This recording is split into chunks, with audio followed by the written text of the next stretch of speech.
Hey, I great know Monday that. morning. Hey, great Monday afternoon, evening. It is a beautiful evening in the city of Brownsville. Let me say, it was an amazing, amazing day today. It was a little bit on the windy side, but besides that, the weather was awesome. And hopefully, it's a preview of what we're to expect this summer, and not all that heat that we usually get. And today we have Judge Cascos with us. Carlos Cascos, how you doing, my man? I'm good. How are you? I'm Thank you doing for good. having me. No, hey, you're always welcome here. You know that. It's that. Let me say it should be bedtime for a lot of us. Well, it certainly is for me. I was thinking about that today because I had a conversation with one of the candidates that's running, and they said, "Man, how could you be up at 9 o'clock at night and then come back at 9 o'clock in the morning?" Because we go to bed at 9 o'clock. I said, "Let me tell you, can't remember the last time I actually could go to bed at 9 o'clock, especially when you're out there, you know, campaign mode." Well, I tell you, unlike other people, I'm at my office by 7:15, 7:30 in the morning, as you may know. Uh, and Saturdays, yeah, I'm there about 8:30 or 9. Sundays, I'm there about 9. It's just a reprieve, it's kind of my getaway, to get a chance to catch up on things. But every day I'm at the office, 765 East 7th, which is not too far from you. I answer my own phone many times because people don't get in until about 8 or 8:30, but I'm there by 7:30 in the morning. Watching your show from the night before sometimes, and then if they're showing Twilight Zone episodes, well, then I try to watch those as well. Let me tell you, I'm a Twilight episode freak. Yes, I love I love all of well most of them, but one of the ones that was one of my favorite was when the individual was in hell.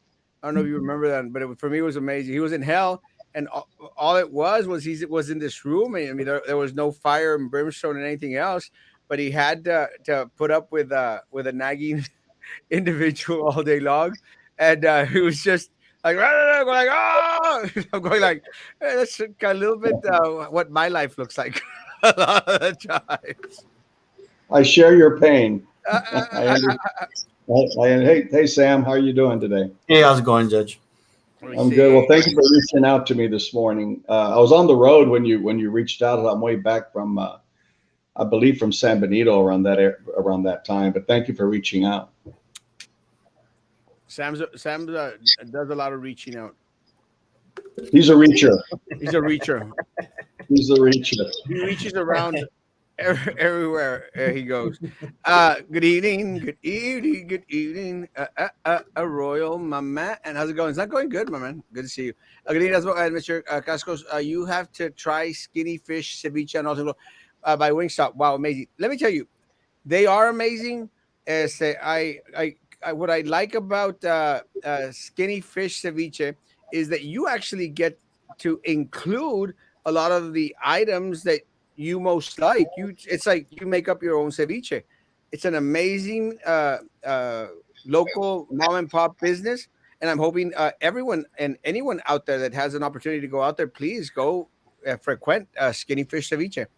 Amazing. I had the opportunity to go to Arnie's Wing House in Los Fresnos last week. So I got a basketball trophy for a shootout that they had I we that saw that I that. did not participate in. Well, I won, but really the mayor of Los Fresnos, Mayor Flores, shot for me, and he won.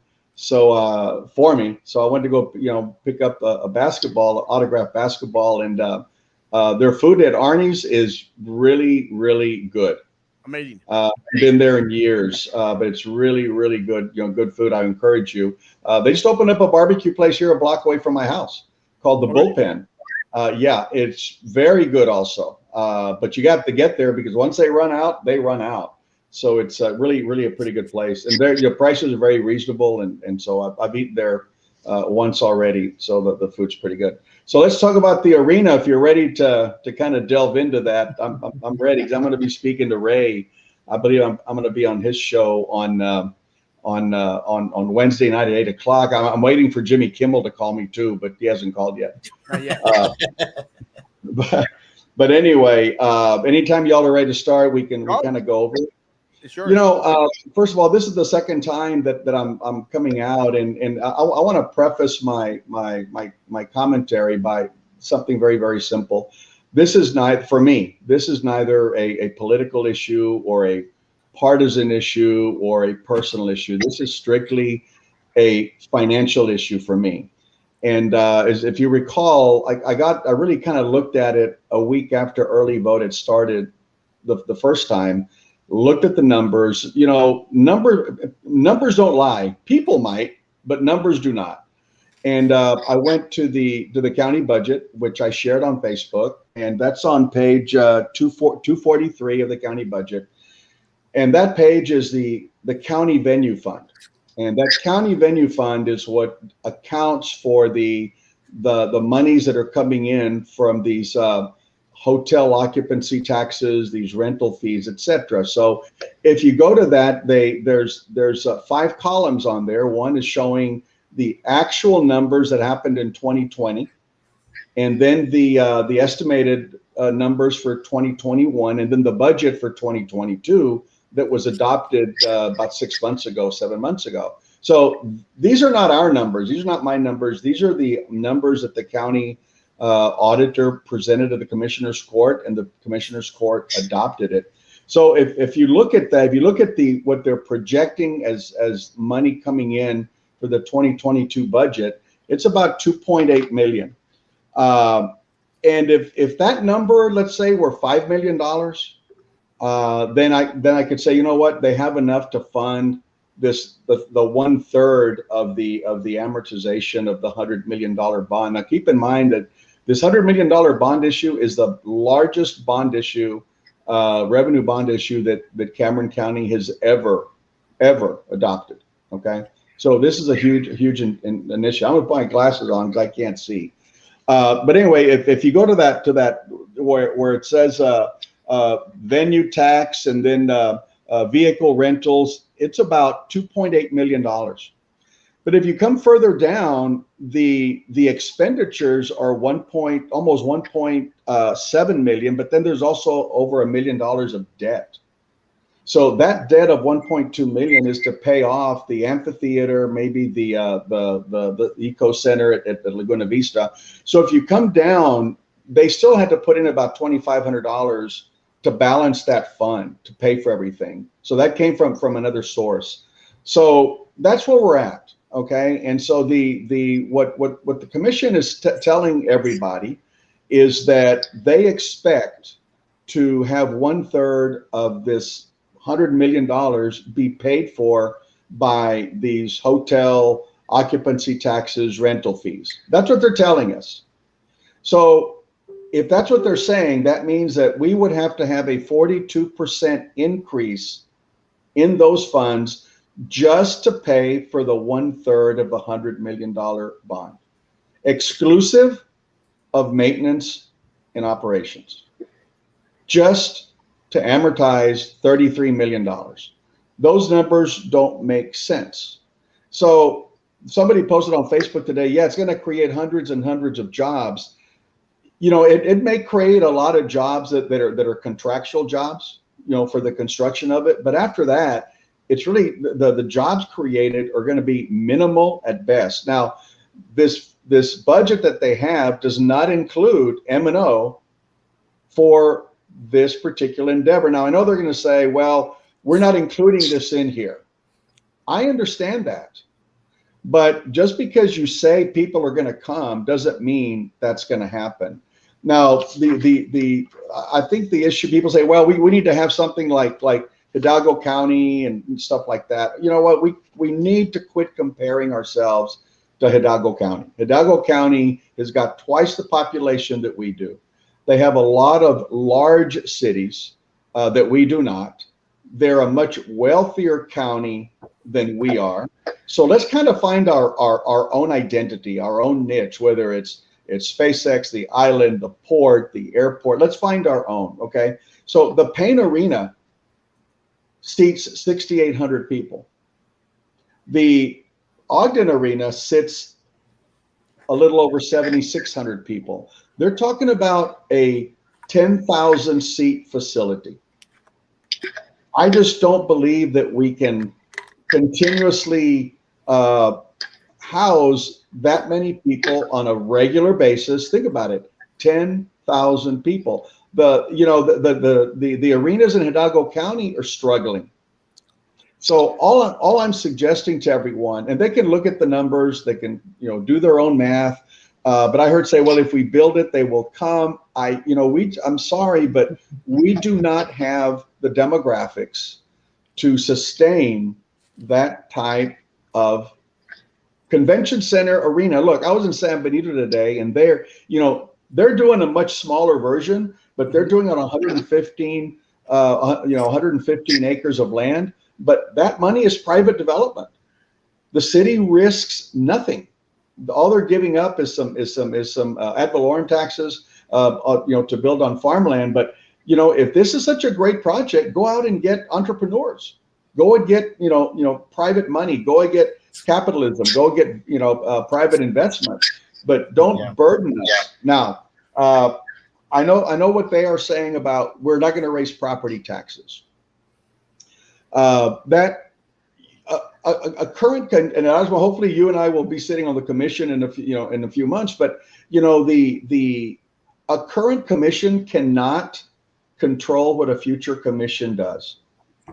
Okay, so this current commission may say we're not going to raise taxes, but you cannot control what a future commission does. All of a sudden, there's a huge shortfall. Where are they going to get the money? Let's assume for a moment that they honor and they do not raise taxes. Let's assume that for a moment.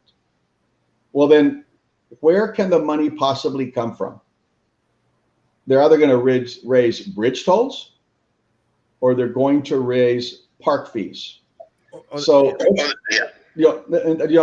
and with the fiasco that's going on right now at Isla Blanca Park, where they can't even do their accounting right, where people are paying $12 or $14 and getting receipted for 10. That is so unfortunate. I mean, that just puts a lot of suspect on the integrity and the accountability of our own accounting department at the county. So let's assume that they start raising those fees. Who uses Isla Blanca Park? We do. Who crosses every day to to Matamoros or wherever? We do.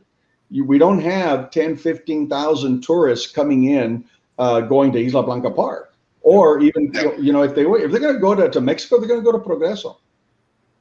They're not going to go here. So these numbers are suspect to me, and it's not because if it's anything. Someone may say, well, you wanted to do this 10 years ago. Yes, I did.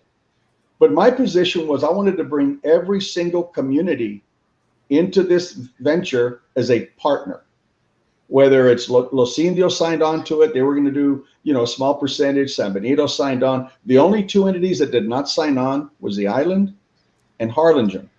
So when they chose not to participate, I decided then we're not going to do it, because I wanted a true regional countywide project where everybody shared in the profits or more than likely the losses. Yeah. Exactly. Yeah. And that's why I pulled it, because we didn't have 100% participation. But really that's where we're at. I mean, this is a fiscal issue. This is a financial issue. It's not political. It's not Democrat versus Republican. And it's got nothing to do with that. I didn't make these numbers up that you posted and I posted. Those are right there in the budget. Now, numbers, a feasibility study that I keep hearing, a feasibility study, and maybe many of those that are listening may know this, but some may not. You can make a feasibility study to look and give you whatever information you want, right? It depends on the assumptions that are made. So they say, well, we've got let's say 100 hotels in Cameron County, and we expect them to be 98% occupied. 90% of the time, 90% occupied. Well, yeah, those are going to give you some pretty good numbers, but that's not practical. And so the assumptions that we make should be reasonable and attainable. there is no county comparable to us. So if they're going out and looking at comparables, who are they comparing us to? The only county that even comes close to us is Nueces County. Hidalgo doesn't come close to us. Webb County doesn't come close to us. The counties, Harris County, Collin County, Brazoria County, Bexar County, those are not comparable to Cameron. We are a very unique county because of our location. So Nueces County would be the only county that I think we could compare to. The only thing that they don't have is they don't have an international, a country across, but they've got a port, they got beaches, they got one large community, which is Corpus, with Corpus Christi, and they're not building $100 million arena. We just can't afford it, and I would rather invest in infrastructure. We still have places in our county that flood, as you well know, and if people come to me that want answers, I'm not gonna chastise them and yell at them and criticize them for being there for help. But I think we need to focus on our infrastructure more so. Everybody wants a shiny thing, okay? But we can't afford a shiny thing based on the numbers that they are producing. And it's, at the end of the day, that's what it's about. So that's my spiel. let me ask you, one of the things that I think that a lot of us are, I mean, concerned with is, do we? And I personally, I think it's a matter of trust. Do you trust the current administration, the current individuals on there, with tackling on such a big project that ultimately it's going to put us in another hole, as we've been placed in previous encounters or in previous different other projects that they've tried to push forward. And I always go back, just to the basics. Go back to the basics and go back to the fundamentals. And you mentioned one of them. Our infrastructure is not in a good place, and that has been proven with the recent situations that have happened that have been out of the control of everyone, like the flooding that we had, like the freeze that we had. We are not prepared. We are not ready. And the question is, why are we so down deep in the hole? What has happened? What has transpired in all this time where we've just let it just decay to the point where it's going to cost us millions to repair?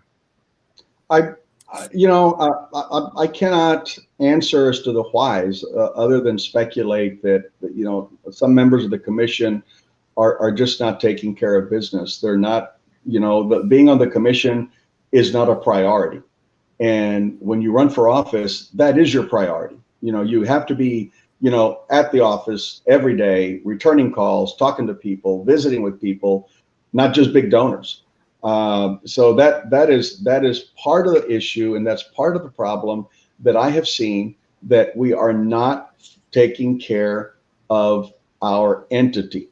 I think that this administration has, I can't tell you they've done a great job, because I'm trying to figure out where and when they've done a good job. But the pandemic was mishandled, the freeze was mishandled. Awarding themselves raises when inflation is hitting us hard, everything is going up, and this is before gas started to go up. Cost of living was going up, and they elect to give themselves 25%, 18% raises, while employees get a one-time bonus with no raises. I think that they're underfunding the sheriff's office. I think they're finding more time to bicker, with other, with elected officials, that for whatever reason, we need to get back, as you said, to the basics of taking care of government, taking care of who elected us, regardless of what party they are. As you've heard me say this many times, that neither party has a monopoly on good governance. There's good on both sides, and there's not so good on both sides. And both parties have their problems, right? But we need to focus on our folks. And when I was there, we got the West Rail done, we got the loops done. 550 done. We got the West Rail relocated. We I-69 was designated, a lot farther up. So we took care of things, and I don't see that happening here. It's a part-time job for many. They don't spend the time that is necessary, but yet somehow they justify, and all the commissioners are guilty of this, all of them, and I know every single one. They're all guilty of self-dealing. And you don't, when you run for office, you know what the compensation is, you know what the responsibilities are. And if you want to give yourself a raise, well, then make that part of your plan, make that part of your platform. Hey, I'm going to give myself a 25% raise, vote for me. And then you get elected, then then you've got every right, if you want to do Now, if they that. vote for you on that, well, someone's Yeah, I in the mean, wrong. to me, it's somewhat disingenuous. And I posted this the other day, when elected officials keep running and running and running and say, well, I've got more work to do. I've got unfinished business to do. I've got all this to do. Well, some people have had 10, 12, 20 years to do things, and there's Nothing, always don't something to do. You never finish with government. There's always something going on. So you're never going to finish whatever project. There's always a new project on the horizon. I just don't think they're taking care of business. That's it. Well, going back into Mike's point, many cities would die the opportunity to have a port, an international bridge, a beach. We have all this and do nothing. And I think this is one of the things that counterbalances the population difference between Hidalgo County and Cameron County. The city of Brownsville, more particular for a lot of us that live here. Let me say, we have resources here that any city out there would just die to have. I mean, here in the city of Brownsville, we have a zoo, we have an airport, we've got 3 bridges, probably getting another one. We've got a port, we've got everything that any other city out there would die for. So why doesn't that counter the population gap between Hidalgo County and Cameron County? I mean, we have everything that any location out there would want. Why does it seem like it's just never enough? When I was SOS, I traveled and visited 142 cities in Texas, and they all, and most cities had the same challenges. What is it that we need to do to better our community? And what I found was that when you're talking to entrepreneurs, whether they're in California or Canada or on the East Coast, there's some fundamental things that they are looking for. Number one is infrastructure. That's probably number one on their list. Their educational facilities, their teachers, their administrators, the integrity of the school district. They're looking at healthcare facilities. Are there adequate doctors? Do we have good hospitals here? But the one thing that they also look at is integrity of local government. And when I was negotiating with SpaceX, and now when I go into SpaceX, I support SpaceX. What I don't support is the fact that they are not in agreement with the contract that was signed by me at the time. And that contract called for Boca Chica beach closures of 1 day with 3 alternate dates per month. That's it. That was what I signed. That was the agreement. Based on what I read and what I see and what I hear, they exceed many times those days. So we need to bring SpaceX back to the table. We don't want to run them off, but I think that everybody would agree that when you enter into a contract, you honor that contract, and that's it. You honor the contract. If you don't like it, you amend it, you change it with public input, and with having everybody participate in the discussion. As you said, don't expect everybody to agree. I mean, amongst our families, as you know, amongst our families, we don't agree 90% of the time, 80% of the time. That's just the family. That's what you do. But at the end of the day, you're a family. But we have the same challenges that a lot of communities have. But we need to be working. I intend to, and I suggested this before I left, that the one entity that is rarely at the table when it comes to economic development, which is what I think we're somewhat weak in, is the school district. The school district needs to have a seat at the table, because you have to look at it this way: biggest employer, biggest budget, more rolling stock than anybody else, more buildings than anybody else, and more customers than anybody else. So the school districts have to have a seat regardless of what community you're in. They need to have a seat at the table, and I hope that we can bring them on board to truly have a regional, at a minimum, county-wide meetings on a regular basis when it comes to economic development. Well, speaking of education, Lucy had a question, and we'll throw it out there. Good evening, Mr. Cascos. Quick question: do you have any insight on what is keeping districts here in Texas from giving teachers raises? What is going on with the Texas legislature on education?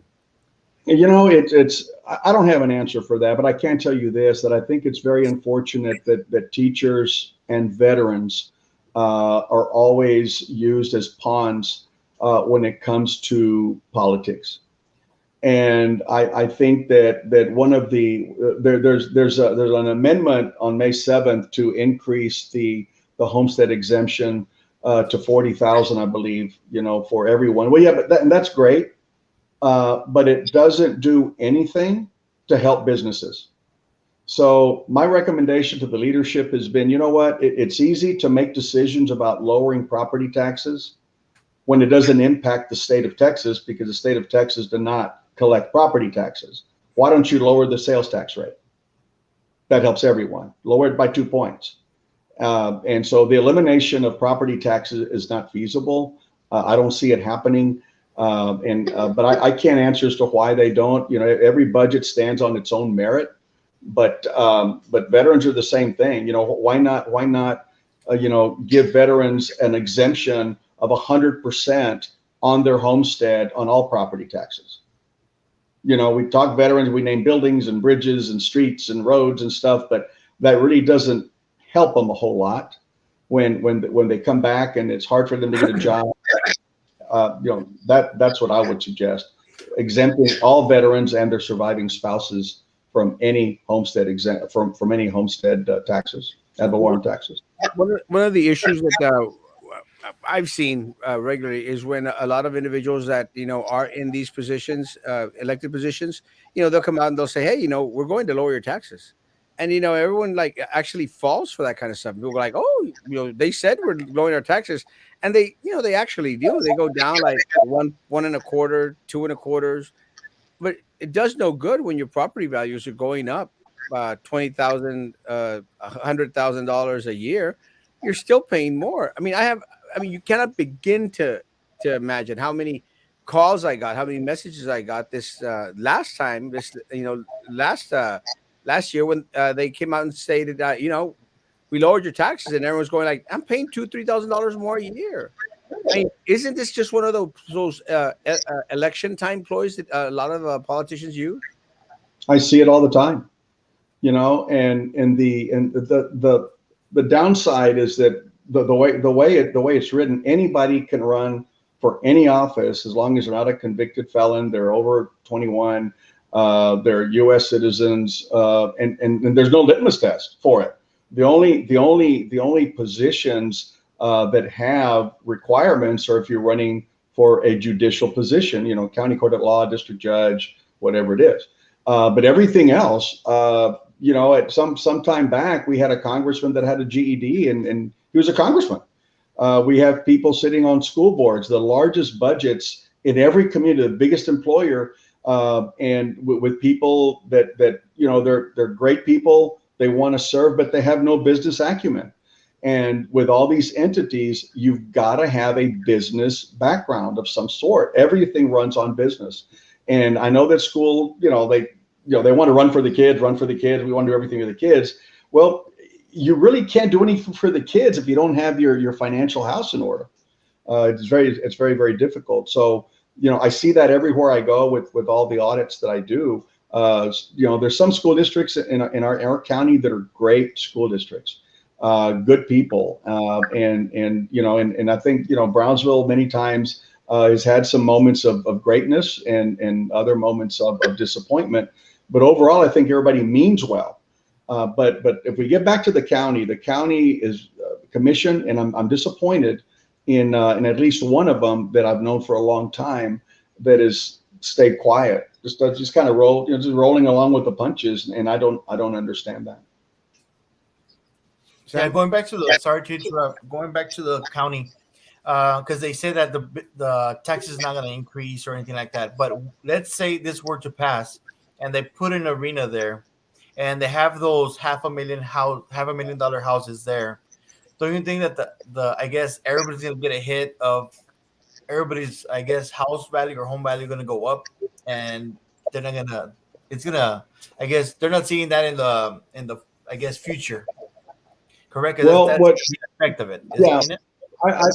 I, I, Sam, I think the language that they're using, I think they're being very, very careful and specific in the language that they're using. What they're saying is that uh, because of this arena, your property taxes are not going to go up. But I think your point is really, I never thought of that. I think that's really pretty good. Um, they cannot control that. They cannot control appraised values. And they may say, well, we're not using any property tax money to fund this. But at the end of the day, it's all tax money. Like Okay. it's gonna Uh, hurt people, especially if it's in a fixed income.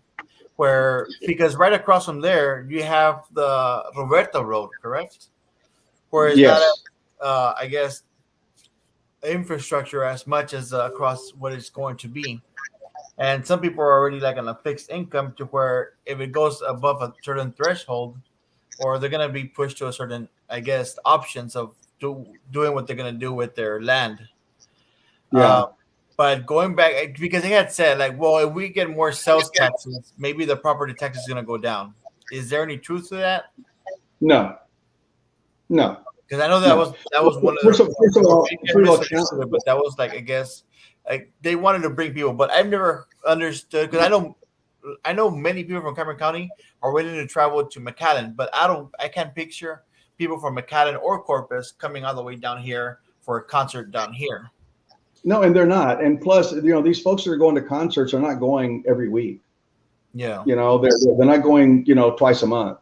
I think that the counties don't collect sales tax.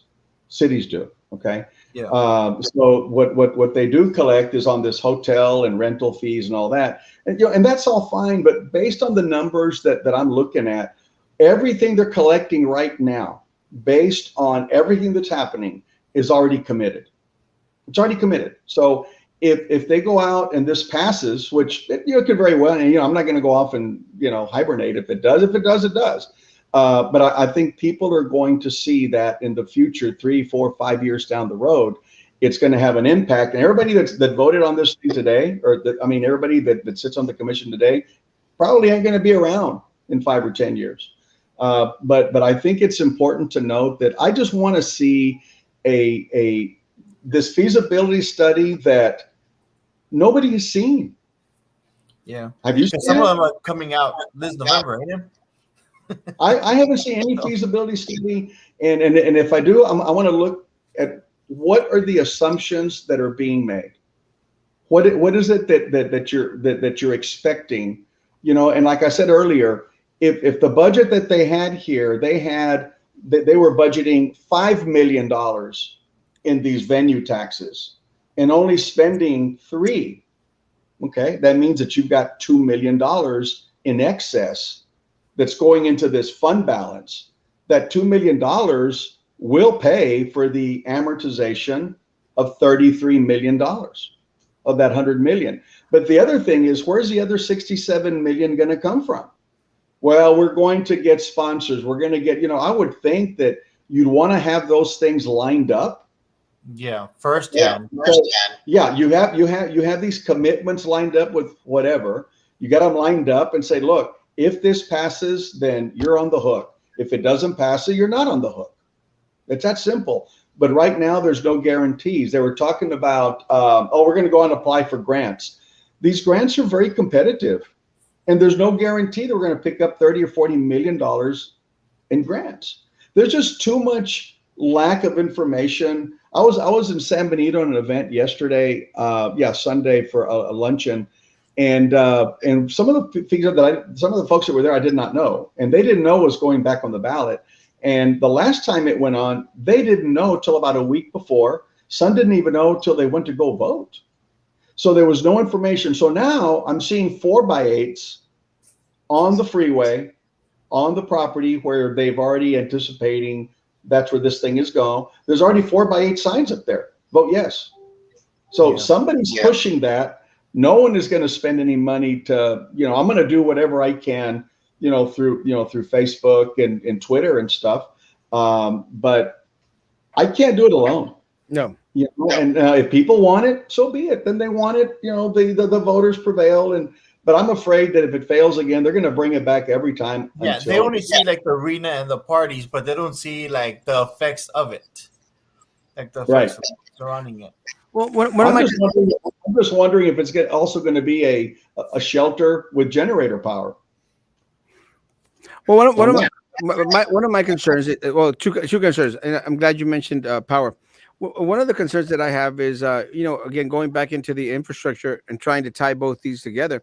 We got FEMA domes here, in the area, and we got FEMA domes, and we were promised everything under the sun and the FEMA domes. Going back into the February freeze that we encountered, all of a sudden the FEMA domes weren't ever opened. None of them were, well, at least here locally in the Brownsville area, they weren't open. And when we asked later on in regards to why, first of all, there was no response from any elected official during the week that individuals had to spend it, without electricity. But one of my concerns here locally, here in the city of Brownsville, and again, I'm not too sure if it happened everywhere else in the Cameron County, but here in the city of Brownsville, they could not open the FEMA dome because there were no generators. And you go, there was there was no power. And a couple of things happened. If you let's go back down memory lane a little bit.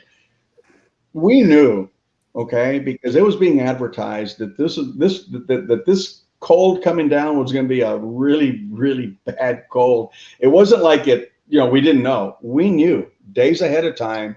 And a lot of the states suffered for this, whether all the energy folks, right? But we knew what was happening.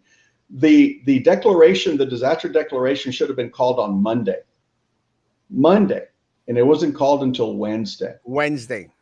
Yeah, the shelter wasn't open because of no power until Thursday. So the school districts didn't open. I think some of the schools may have opened, but the ones that should have opened are the ones that have generator power. And when I was SOS, and I couldn't get involved in the legislation, but what I was recommending some legislators, especially I never thought about this freeze, right? I was thinking about hurricane, is requiring a few things. One, having every single Stripes, anybody that sold gasoline had to have backup generator power. That was that should have been one of the requirements. Okay, that didn't happen. Secondly, that every school along the coast, they had to allocate at least 10 to 20% of their campuses as shelters with generator power.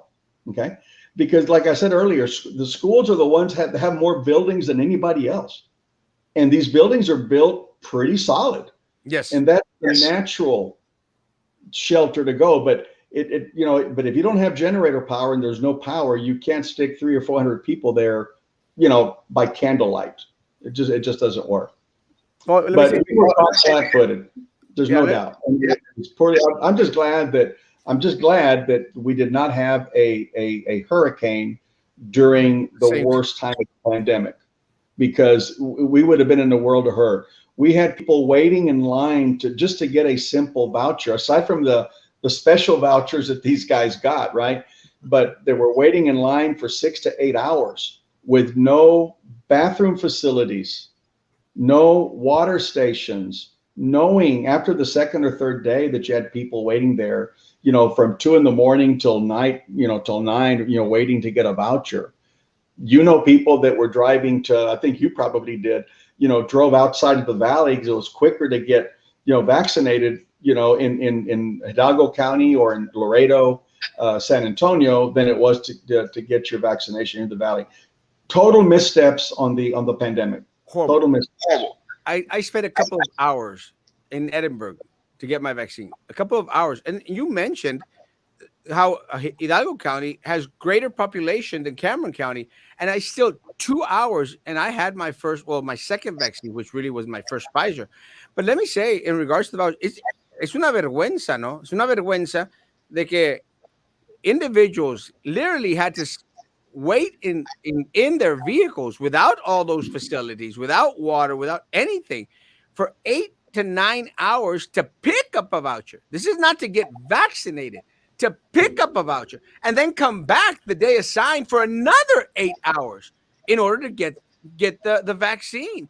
And it was ridiculous. And again, it was mishandled completely by the county, completely.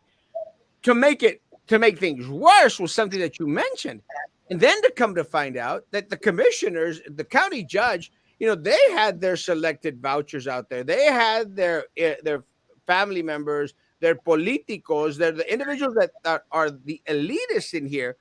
They did not have to wait in line 8 hours for a voucher. Yeah. They did not have to wait in line 8 hours for a vaccine. Yeah, and I think that and I hate to say it, but you know, I didn't create this problem.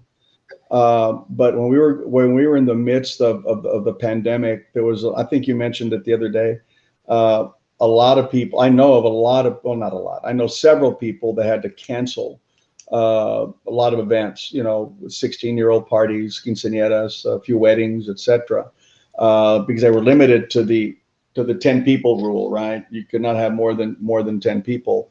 Uh, and then in February of 2020, I believe it was 2020, a member of the commission, uh, rightly or wrongly, had a wedding for, and I understand it's, your daughter and you want to do everything you can, but we all should follow the same rules. And there was a wedding with a couple of hundred people in it, and I don't know how they worked that out. I really don't, but it just doesn't look well, and it doesn't look right for us regular people. We couldn't have a barbecue in the backyard, if there's more than 8 or 9 or 10 people. We follow the rules, and that is very discouraging, because that it takes us to another level. It takes us to the level where people, I think Sam mentioned it the other day about voting, we'd only increase 20% or whatever. That is exactly why people don't go out and exercise the privilege of voting, because todos están iguales, todos son ratas, nothing's going to change. And one thing is for sure, if you don't vote, nothing is going to change. Nothing will change. Sure. It's really unfortunate, because I know, I know exactly who you're referring to in regards to commission. It's very, very sad, but one of the things that we try to preach to people out there, there shouldn't be this division. There shouldn't be the orange ticket holders, and they shouldn't be the blue ticket holders. The rules that apply to Sam, myself, and Judge Castros, they need to be respected by everyone out there, even those individuals that are, in charge of implementing these ordinances, these rules for everyone, every citizen here in the county or in the city. But unfortunately, that's the case. One of the things that really concerned me, well, I mean, I just thought it was kind of like a bad move. County Judge Eddie Trevino, decided that he was going to, attend his first fundraiser out there, and his first fundraiser came from Hidalgo County. I mean, didn't anyone see that kind of strange? That our county judge, who's going to be out here representing Cameron County, is being, wined and dined in Hidalgo County and given boohoos of money to run for office in Cameron County. I think that this goes back to the last election as well. I think I went back and looked, and something like 80% of his total war chest came from outside of Cameron County. Mine was the reverse. I didn't raise the kind of money that he did. It's tough when you're a challenger, to raise money against an incumbent. But something like 85% of my money came from Cameron. And so if you look at that particular campaign report, it's very obvious. $5,000, $10,000, $3,000 are coming from a selected group of contributors. And it's not, I mean, you'll see some individuals, but you find a lot of, and ironically, this happened like a month before the election of the arena, right? Month and a half. And it was engineers, it was architects, it was those types of companies. Uh, a lot of, from the medical profession, because I think they want to come back and bring this hospital district back into Cameron. And yeah, it's obvious where the money's going to come from, and it's obviously it's to me it's somewhat suspect. But he has every right to raise money wherever he wants, and if people want to give him money, they can. I mean, there's nothing we can do about it. Well, Doesn't that's the main reason why I think individual. And again, this is one of the things that I think I've been shouting for a while. We all have to go out there and make individuals, and I mean by everyone, I mean not just us three. I'm talking about everyone out there, the 85, 120 people that are out there listening. We all have to go out there and share this, educate individuals out there in regards to look at they were pushing so hard for an arena, and a couple weeks before, the county judge that's leading the march on this is out there, getting boohoo's of money, hundreds of thousands of dollars from all these construction companies, architects, all these individuals that want to have their hands in the mix. And what makes it any different now? Uh, you know, 3 months later, what makes it 4 months later? What makes it any difference now to what it was 3, 4 months ago? And we Well, need I think they anticipated it passing the last time. I think they thought it was going to pass. I heard that I was getting all the blame for it, and I said, guys, there's a lot of people out there that were voicing their concerns about it, and it's the same people now. But look, when the 750 voucher giveaway program and let's make a deal, no one said a word other than maybe social media, maybe you on your podcast, and you got called out on the wedding thing, and no one said anything. I didn't see letters to the editor. I didn't see posts on social media. You don't hear anything, and which kind of leads me to something else, because you had Eddie Lucio III resign prematurely. Okay, special election cost a pretty penny to run that special election. Phil Vela resigned again prematurely. Another special election coming up in June 14th. No one said a word, right? I didn't hear anything. I didn't hear a peep out of anybody. Good for them. They're going to go out and make some money, etc. When I resigned in 2014 to be SOS, oh my God. I mean, it was like the world had come to an end. I was being criticized. I was being chastised. I was a traitor, and that didn't cost anybody anything. No special election, nothing. But these two gentlemen resign. It's going to cost us several $100,000 to run special elections. Nobody says anything. I resign. Doesn't cost anybody anything, and I get all kinds of grief. And I still got grief in 2018 when I was running for doing this. But anyway, that's another story. Well, again, our hours almost Quick on the question though. Go. I know the judge has said about I guess trying to get a no from everybody. I'm wondering, have you had any support from the local cities as far as mayors or elected officials to be on your side to saying no and spreading the word? It's keep in mind that all these folks are public officials. They're I've elected asked personally, I've asked the mayor here and he blocked me. Because I asked that particular question. What's your point of view on that? I have to be sensitive to the fact that these are elected officials, and they, unless it's going to affect them somehow directly, they're not going to say anything that may upset part of their constituency that supports it. I can tell you this, that Mayor Flores from Los Fresnos posted something a few hours ago on his Facebook page. He shared my post. He said, "Hey, it's coming back on the ballot. Why don't you read, Mr. Cascos' post?" So that would imply that, that he may not be in favor of it. I did speak to some elected officials today up the valley in Cameron, and they're not supporting it, but they're not going to get involved in it. Okay, at least not to me, and I don't expect them to. It's like endorsements. Endorsements to me don't help a whole lot. I never seek out anybody's endorsement, because with your friends comes their enemies, and their enemies may be a lot more vocal than their friends are, you know. But I just can't believe that every single elected official is for it now after reading what we're talking about on the numbers. But I don't know. I mean, it's just, hard to tell. Well, I'm very hopeful. And our time is we're almost it's crazy, but time goes by very, very, very fast. Uh, Judge Casco, you are running for Cameron County Judge. What are we going to see different with Carlos Cascos back at the helm at the county that we've been seeing for the past 6 years, 8 years? I was there for 8 years. Look, I think that with all these elections coming up, the one thing that we should be fearful of is voter fatigue.